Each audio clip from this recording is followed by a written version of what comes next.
السلام علیکم، کیا حال ہے آپ لوگوں کے؟ میں عثمان ظفر کراچا۔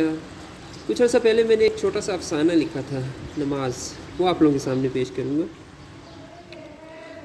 پھر اس عظیم الشان طاقتوں کے مالک بادشاہ نے اپنے دربار میں آنے کا ایک اور موقع دیا۔ وہ اتنا عظیم کہ دربار میں داخل ہوتے ہی زبان سے نکلا، اللہ اکبر۔ اس بادشاہوں کے بادشاہ کے سامنے سر جھکا ہوا تھا، لیکن اس کی بزرگی اور وحدانیت ایسی کہ زبان سے اس کی تعریف میں میرے دل کو سکون ملا۔ پھر مجھے اتنا کچھ دینے کے لیے میں نے اس کا شکریہ ادا کیا، الحمدللہ رب العالمین۔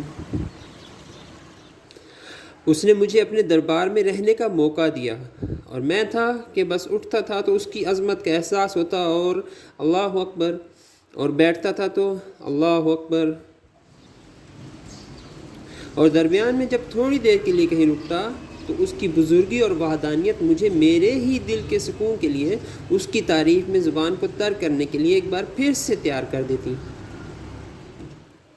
پھر میں نے اس سے ہمارے پیارے پیغامبر حضرت محمد صلی اللہ علیہ وآلہ وسلم کی بات بھی کی کہ یہ سب انہی کی برکتوں سے ہے کہ ہم اس بادشاہ کے دربار میں بار بار آنے کے قابل ہوئے۔